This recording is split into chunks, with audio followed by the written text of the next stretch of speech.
outside tonight. It's life or death. It's both. It's always both. I know, such injustice, right?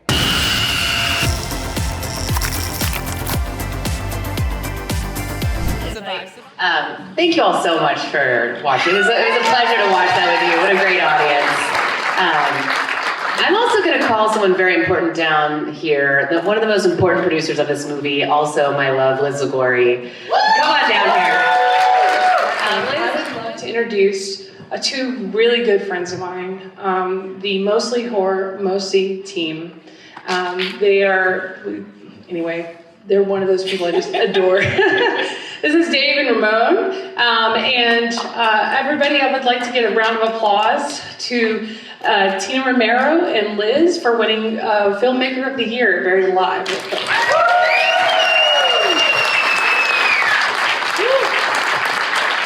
I'm going to hand this right off before I start word vomiting all over the place.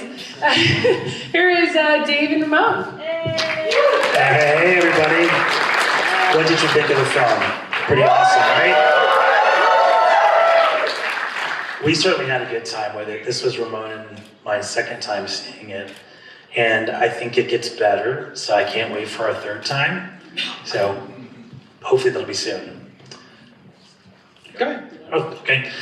So we wanted to start out with a few questions for you. Can I come up here? Hey, this is precinct. Oh, that made me go way up there. You guys have to share. Yeah, you also have to. You can sit on my lap, Ramon. You gotta laugh. You sit on his lap.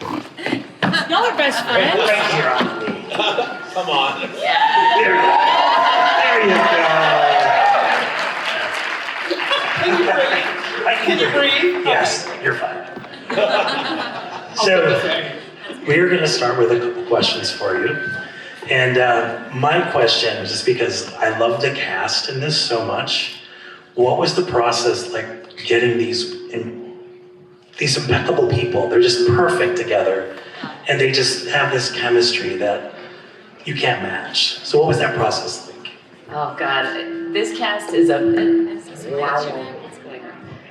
this cast is truly a miracle, and I really do feel there was universe intervention with all these pieces falling into place at the exact right time.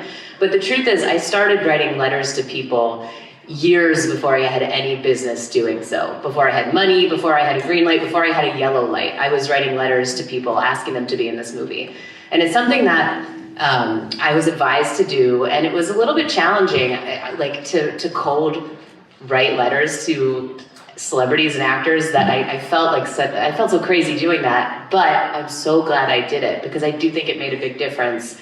When you send a script, when you send a pitch deck, and then you also have a personalized letter in there telling somebody why they're the perfect person to be in the movie, I think it encourages them to read the script. And I got a lot of no's, many, many, many no's, but I would then get an occasional magical yes, and my first magical yes was Dominique Jackson. And once she said yes, I think it unlocked some other magical yeses, because people see Dominique attached to something and they're like, oh, I'm going to give this some more careful thought. But some people were on my mood board from the beginning, like Nina West and Katie O'Brien. And I'm so blessed that they said yes. And then other people kind of fell magically, like Tomas Matos, an angel, a star, and absolutely plays Nico. My costume designer, David Tabbert, who is also just brilliant. He killed it with this, considering the budget he had, I can't believe what he pulled off. The wardrobe in this film, I think, is so fabulous. And he said, so Tomas was in a film called Fire Island. I don't know if anyone's seen that film, but Tomas is in that movie. And David said, I think this would be a really good part for Tomas. And I said, hell yeah. And Tomas did a little audition for us, and it was an absolute full body yes to them. And let's see, who else is to talk about? Julie J was a last minute add-on, but I was obsessed with if anybody doesn't know Julie J, go look her up, follow her. She plays Zomba Queen. She does these incredible kind of webisode series for Alexis Bitar. They're all improv, they're hilarious, and I was obsessed. And so I wrote to her and said, will you be our Zomba Queen? And she said yes. And it was really just a lot of these, these begging people to be in the movie, and then when they said yes, it was magic. Jack Haven is one of my favorite last-minute guesses. And the person who was supposed to play Kelsey couldn't do it at the last minute. And when, at the time, Jack was still going by Bridget Lundy Payne, and when their name came up, I was so psyched because I was a big fan, but I wasn't sure if Kelsey, the character Kelsey, was going to align with their gender journey, because I knew they were on not a feminine gender journey, and it was very important to me that Kelsey was a super femmy girl. I really wanted the young, femme for femme, lesbian-loving young intern. And I talked to Jack about it. I was like, are you willing to shave your legs? Are you down to be in a miniskirt? And they were like, yes, I have an alter ego. She's a Russian drag queen. I'm gonna channel her. And I'm so happy that there's a whole other element of drag in the character of Kelsey, because Jack was in as much hair and makeup chair time as everyone else, because that blonde wig is that is an application, that wig. And I just love the way that they take Kelsey in this kind of like weird, unhinged. They said they were going to channel a little Barbara in that character, and I love what they did with Kelsey. I was just really taken with the color and the visual style of the movie. It was just so vibrant. Like, what was your inspiration for that? What went into all of that? Well, I knew that I didn't want to make a bleak and depressing and desaturated zombie film. There's nothing wrong with that. And there's so many ways to do zombies. There's so many ways to do horror. But the bulk of the writing of this film got done during COVID. And my writing partner, Erin Judge, shout out to Erin Judge, she and I, at the time, we really didn't want to make a dark and depressing movie. We wanted to make something uplifting. We wanted people to leave the theater with a little pep in their step and like some hope in their heart. And I think that this world of queer nightlife really lends itself to being vibrant, because it is a vibrant world. It's a colorful world, and the people in it are vibrant and colorful. And so I just knew from the get-go that I wanted to be colorful. Yeah, I have to say, like, another thing that I love about the movie is there's a lot of movies that have a lot of gay, queer characters, and they have a tendency to be very two-dimensional or stereotypical. Like, you see them and you know exactly where that character arc is going to go. And this is more common. I was just so excited with a lot of the characters in this band of folks that you have here, because some of them were so, really? I've been sitting like this? I'm gonna stay right here. All great, just like that. Until we break the chair, I'm gonna stay right here. No, but what I loved about it was the characters. There were some characters who felt like they would be a stereotype, and the minute they popped on the screen, Nico would be a perfect one. The minute they popped on the screen, I was all like, okay, I know where she's gonna be going. And it's so not that way. And I fell in love with Nico. I think the other person I fell in love to was Barry. Yeah. Like, when he gets the little horde around him at the end, like, I actually was like, oh, no, I don't want to die. So, what was it like? Like, what went into creating these very three-dimensional characters? Are they related to maybe people in your lives, or how did that all come about? I love that you were rooting for Barry by the end. That was really something I wanted. And you know, the character Barry is actually inspired by my own little brother. And he and I could not listen to more different podcasts. Like, we are on such different algorithms. And we don't necessarily see eye to eye politically, but I have had the wonderful experience of taking him to a drag bar in Bushwick. And was he a little freaked out by what he saw in the bathroom? Maybe. But did he have a great time? Yes. Can he not stop talking about it? Yes. And ultimately, you know, he's not homophobic at all. He's actually like very much an ally. We just don't have the same worlds. And I think that so much of what goes on today is this like knee-jerk fighting over shit when we just don't understand each other. And so I wanted Barry to be this character that comes in, like, you know, you're thinking he's a villain, but it's more of a foil. You know, he just doesn't have the understanding of the world, and he just needs to get a little bit of it before he's using pronouns correctly, and actually quite happy that he's there on this crazy night at the end of the day. And thank you for what you said about the two-dimensionality thing, because I think that irks me in film. And one of the things I really wanted to do with this survival motley crew is flip the script on, like, so often there's the token gay in the survival crew, and I really wanted this survival crew to be all queer with the one token straight guy from Staten Island who didn't think he was going to be here on a Saturday night. And what I think it does for this cast and for the characters is that nobody has to shoulder the weight of being the one gay in the movie. No one has to represent the entire community on their own. They were able to relax into their own authentic skin and be themselves and bring their own authentic flavor to the roles. And they did. They were just such a joy to work with. One of the things I was most afraid of was showing up to set and like going blank in front of this amazing cast of queer icons. And it was totally the opposite. They couldn't have been more delightful to work with, so collaborative, so fun. I've been saying a lot that we had all queens, but no divas. Everyone was really down to roll up their sleeves and get dirty and do this family style filmmaking thing. So you said this was like a 9-year process for you in the making. Yeah.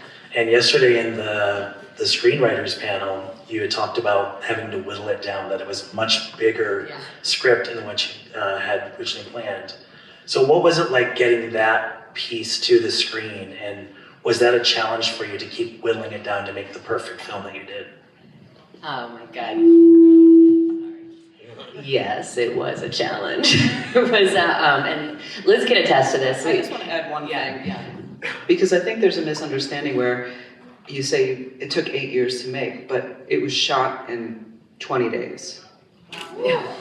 8 years to work on the script and get it. Yeah.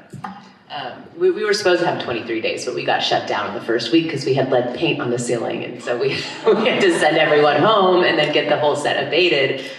So we lost 2 very precious days of shooting that we could never get back. And as a result, there were days when we were rewriting scenes the morning of the shoot. Like Jinzi's death, for example, was supposed to happen in an entirely different location. But I actually really liked the way it turned out. Which is, one of my biggest takeaways from this process is like, God, filmmaking, you just have to be ready to pivot at any point. And like, I think this experience has taught me to be less precious with my words as I'm writing them. Like all those years, and yes, the scope was huge. We wrote with abandon. We didn't think about budget. The first draft, they got to the water, they got on the boat, there were zombies in the water, there was con dead zombies in their way.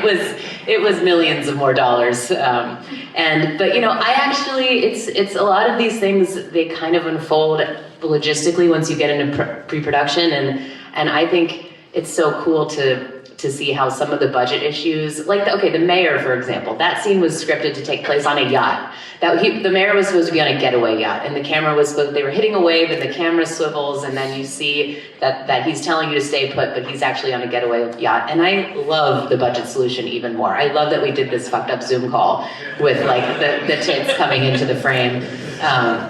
And it's just, sometimes there's magic that money can't buy when you're strapped for cash and when you're in a make it work moment. But I do think also the 8 years of writing helped me get to know the characters really well, because they all have moms. I know their brothers' names. I know what I know their favorite ice cream. There was a lot of that off the page that went into it. Was there like a specific moment, like you spent, good 8 years really refining and honing your script. Was there a moment when you were actually in the production or putting it together and having it realized that you just think back on and are just like, yes, this is what I want. This is what I was looking for. Is there a moment? You're laughing. What do you think? We're just like, fuck, are we gonna get this movie made? Every day it was like, we were just dealing with the problems that came up and solutioning, I guess. But for me it wasn't a moment, it was more of like, okay, we're in it and how do we get it done? Yeah. There were just a lot of obstacles in making the film. Yeah. I think when we shot the opening lip sync with Nina West and the Mother Mary, and we had when they rolled out to set in their wardrobe, and we had the loincloths and the Jesus crowns, and I was like, oh my God, that little line from the script made it onto the page. Like there's something so there is something so cool when you see the words become reality. And you know, like for Erin Judge, my writing partner, for her, it's the scooter scene. She just can't, because she loved the idea of the electric scooter being a zombie getaway vessel, and she loves that scene. For me, that's one of my most, it was the hardest scene for me because we had 4 minutes to shoot it, and I was so excited. You know, when we on set, in reality, we had like a fog machine and 60 zombie extras, and then here comes like Nina Weiss in this nurse's outfit on a scooter, and I thought it was like so epic. And then we only had 4 minutes to shoot, and I was so stressed. And actually, it was in those moments, the stressy ones, when I would channel my dad, and I would kind of hear him on my shoulder telling me, like, Tina, look at what you're doing. This is ridiculous. This is fun. You're making a zombie movie at 4 a.m. in the streets of New Jersey. Like, don't forget how lucky you are to be doing this, and don't forget to have a little fun, and don't forget to play and laugh, because it's not that deep. It's not life or death. It's making a zombie film. Have fun. And that was really helpful to.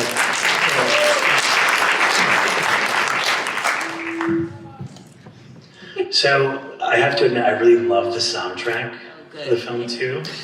And I think everything really fits. There was one point where, you know, Let's Have a Kiki comes on. I was half expecting Jake Shears to come waltzing out somewhere.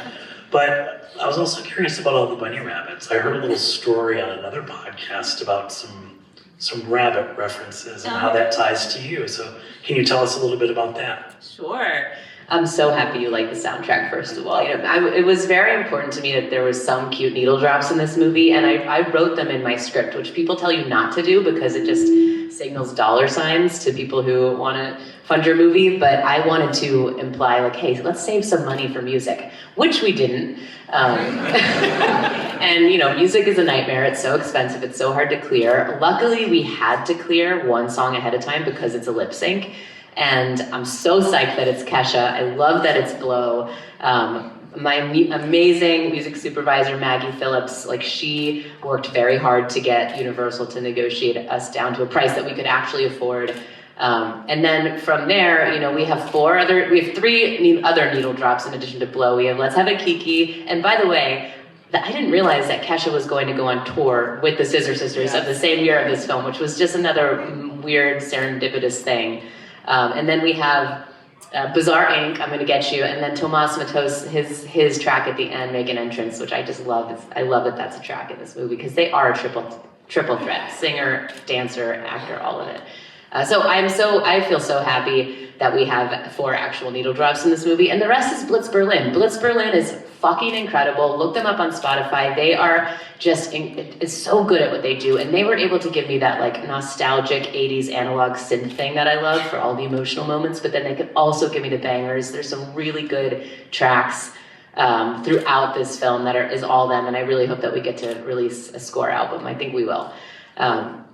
But as far as the rabbits, you know, my performance alter ego is named DJ Trix. She wears a rabbit mask and sometimes a wig. And she was born at a party called Hot Rabbit in New York City, which is very much the inspiration behind this film. Hot Rabbit is a beloved queer party. It used to be weekly. Now it's more quarterly. But it is a party where I really came of age as a person and a DJ. And one year there was this promoter rift that took place. A co-promoter of the party broke off and started a rival party on the same night. It was bad form, it was big drama, and there was a manifesto posted online saying, when will the queer community stop devouring its own? And it really hit me like a bolt of lightning. That's when I had the idea, because I didn't want to touch zombies, actually. I didn't think I would ever do zombies, but in that moment, I realized that my into the zombie genre would be through queer nightlife, because I just was really struck by that idea of, you know, that concept of how we as a queer community often do get in our own way, and there is a lot of infighting, and there's ageism, and there's like war amongst the boys and the girls, and like I wanted to explore those dynamics and how we are sometimes at war with each other inside this community.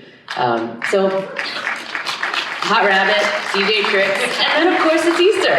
It's Easter, so we had to, and I love a motif, and I was like, let's go, let's push it all the way. Yeah, okay, so next holiday horror. I know. I'm such a holiday horror nerd. Like, I just love movies. So when it came in, I was like, oh my god, it's an Easter movie. We have something to release for Easter next year. So I guess thinking a little bit more to the future, since you weren't really expecting to be doing a zombie movie, is there a potential that maybe this story might continue on? I think it has to. We have to find out what happens to Nico. I think, and I'm in love with these characters. I gotta see where they go. I gotta discover what happens. What island are they on their way to? So I think so. I do think there needs to be a little bit of time before the next one, because I think what's so special about my dad's films is that there was time in between them.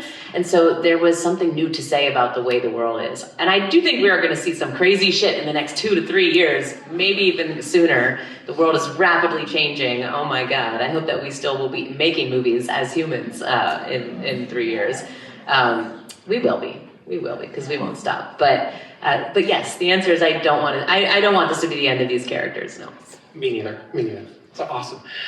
Shannon, I'm just curious, like, how much time do we have? Can we turn to the audience and see if there's some other folks that would like to have a question? I don't want to be... We have 10 minutes. We have 10 minutes. Do we have any questions? All right, see, boom, simple.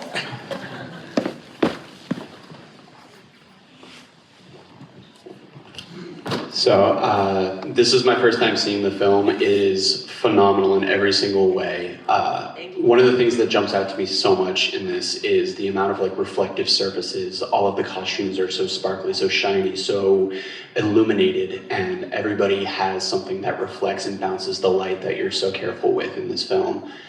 And I'm just curious, I'm sure I know the answer, but I have to ask it anyway. Is that a symbolism piece for being seen in this queer nightlife, in this, we need to be ourselves, we need to show up, we need to be who we are so everybody can see us? Was that intentional, or is that just a happy accident with the facade of drag and just being sparkly every single moment? I love your read on that, and I really want to say that was exactly my intention.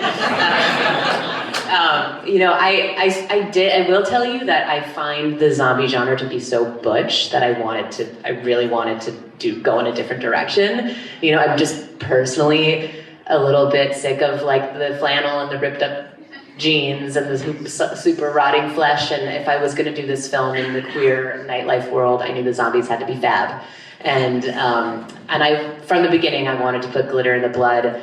There's an artist named Marilyn Minter whose work I really, really like. She does stuff involving the fashion world, and she's taken saliva and pearls and gold dust, and it's all oozing together in this way that's grotesque but also beautiful. And so from my initial images that I was pulling, I was really into this idea of glam gore and how I could bring an element of sparkle and glitter to the blood and anything else that was gory. And then, the head of makeup, the head of hair, this is also what happens when you have a lot of queens behind the camera too. It was not just on camera, it was behind the scenes. Our crew, it was 98% queer, okay? This was a really, really, really queer production. Which meant, and there's just nothing like it. There's nothing like working with gay people, and of course the fabulous allies as well. But there was just this extra level of care, and when you're strapped for budget, and it doesn't matter. Like the gays are going to figure out how to get it done, and they're going to figure out how to make it look fabulous. And everyone understood that I wanted this to sparkle, literally and in its heart.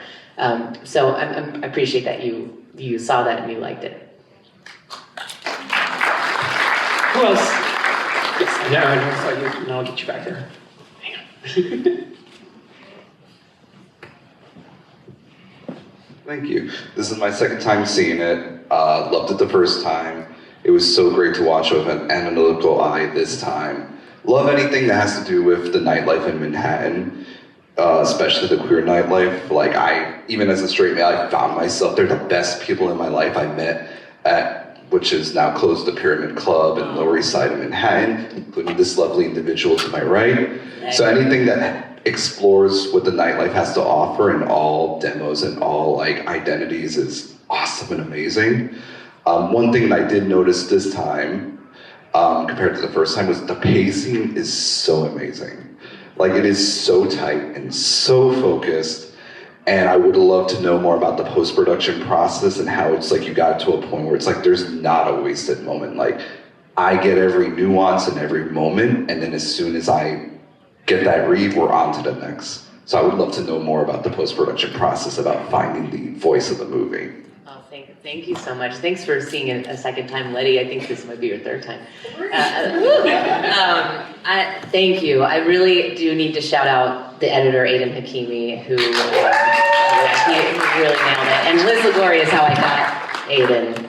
I was interviewing editors and I just couldn't find one that I vibed with, and then Liz reached out to a friend of hers who's a producer on Drag Race, and he recommended Aiden, and we hit it off right away. And Aiden is, number one, also an actor, and I think that makes a big difference. This is an editor and an actor, and so he really had his eye on the performances in a way that, in like another level.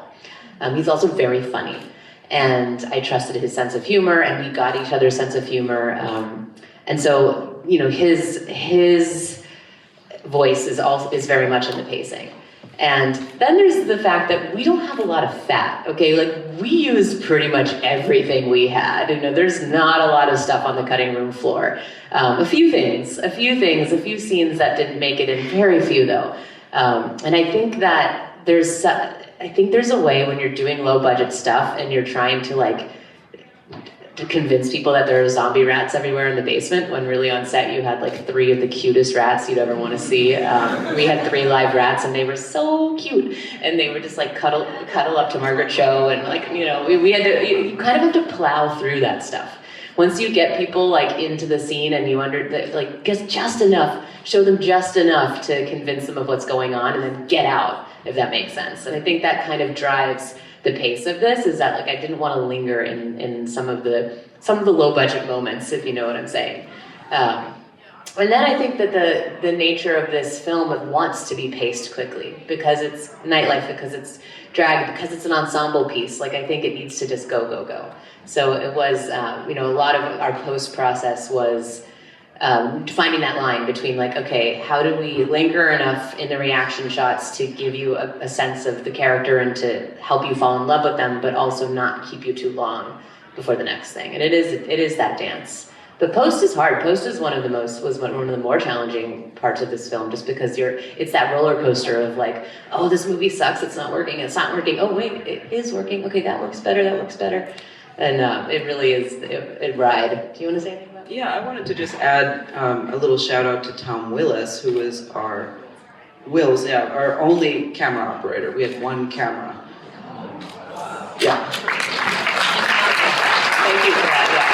And Tom was willing to wear the Steadicam the entire shoot, which is a feat of endurance. And they wore it at a normal camera operator rate, which was really lovely of them to do, because for those of you who are filmmakers, you know, to have Steadicam is more expensive, and I don't think we could have done it without a Steadicam, honestly, because I was concerned about this feeling like too much of a play, and when you have these wide shots with a bunch of people that are just static, it can feel like you're watching a play and not a movie. And so I'm so grateful to them for wearing the Steady, because it allowed me to get swingles in the same shot, because we didn't have time to get coverage on everybody. There was not time for that. So we really had to pick and choose when we were going in for coverage and when we were, going to do something cool and movement based with the camera. There was somebody back here that had a question. Who was? Sorry. Okay. And then I'll be up to you. So you've got an ensemble cast of a lot of very rich characters in this, and I found myself getting very attached to all of them, and never at one point was I like consciously thinking like, this person's a supporting character, this person's the main character. So can you talk about your decision-making process as far as like the roles that each character served in the story, and how you went about juggling such a stacked cast of ensemble characters? Yeah, thank you. I'm so glad that you liked them all. It was definitely, again, that thing about having so many years in the writing room. And a lot of that was dedicated to like figuring out the arcs and how do they all resolve. But I would say that the main focus for Aaron and I was the Sam and Dre relationship. Like, they were our anchors. And I feel like the way the movie is, it's like Katie and Jaquel had to hold down the emotional fort with their feet on the ground. They're the most grounded characters, and then they've got all these larger than life personalities swirling around them. And so we wanted to make sure that Sam and Dre were true co-leads, and they are. They actually shared the exact same screen count on the page. And then everyone else we wanted to make sure had, at some point had their conclusion. And it just, the two arcs that don't feel concluded to me are Jax and Jimmy. I really wanted a shot of Jimmy getting up out of the cooler in that dress bag, but we just had no more time to get it. And Jax in the go-go cage, I wish we could have seen them in there, but maybe in the sequel they'll have to come up. There's still time. So I'm kind of a finance nerd too. So I'm just curious. You definitely don't get into details, but like what the budget was like, and if there were things. I know you mentioned it was low budget, but if there were things that like when you were going through the script where there's always those moments of like, oh my god, this was so much more than I thought it was going to be. Like if there are any specific, and like what the most expensive scene, because you guys were able to do so much with, especially if you said low budget, you guys were able to do a lot with it. So yeah, if there were scenes that were probably more expensive than you thought they'd be. Oh my god, I'm sure you probably could think about this, but I don't know that I have a full grasp of like the breakdown of which scenes would be more expensive, but I do think that the float and the boat were harder than that boat almost didn't happen, that boat at the end, and we ended up, the production designer ended up via her dad finding a boat that we towed to the parking lot. We threw up a green screen, and it was not even a functioning boat, and then like there's a fan behind the DP to give some wind in the hair, and then the power of post is we stuck in Burning Manhattan behind there. There's also like there's a couple of really shameless product placement moments in this film, and we got a couple grand for that commercial that plays on the TV, which is a weird commercial for an energy drink. It's a zombie themed energy drink commercial, but we got $5 grand to put that in the movie, so fuck it. And there's like a webtoon that Jax is looking at one point. There's the ad, the billboard. And these are all the things that at the time they felt a little aesthetically painful for me to do, but now I watch them and I'm like, you know what, we needed that money. we needed those extra. Do you want to say, is there anything that stands out to you, like cost-wise, that we were like, oh shit? I was just thinking about all the unexpected costs, like getting shut down by the union and having to get a large AC in a historic heat wave, because we're shooting day for night in a factory in Jersey. Yeah, and I was thinking about the unexpected costs, but when you're making a zombie film, also extras are so important, and the union doesn't make it the easiest. I love the union. The unions are so important, and we did shoot. We were a tier 0 union shoot, but there's rules about how many unpaid. You can't have unpaid. You can't ask your friends to come be extra zombies unless you already have 25 to 30 paid SAG background actors, and we couldn't afford to have that many background actors on many of the days. So we had to sort of find creative ways to time our shoot, so we used our big background days, which I think we had 2 of them, the most efficiently, and that could kind of be hard. So we had certain days when I felt like, oh my god, there are not enough zombies here, and so that's one thing that I think of as like, oh, zombie hordes are expensive, and it's not as easy as call all your friends. And on the days there were zombies, 4 minutes to shoot the scene. She wasn't joking. There really was only 4 minutes to shoot that scene with the scooters. Yeah, we had the 2 passes. It was painful to have all those zombies all done up and then have 4 minutes. Oh, because did you say why was there only 4 minutes? Oh, that's it's because of like getting it to an outside location and moving the lights and like being down the block, and then honestly the sun was rising, and there's that too. Yeah. I think we are at time. Ooh. And a round of applause so much. Thank you, Tina Romero, Mostly Horror, Mostly Podcast. Check it out. So, I'll let you say this, because you know me, I'll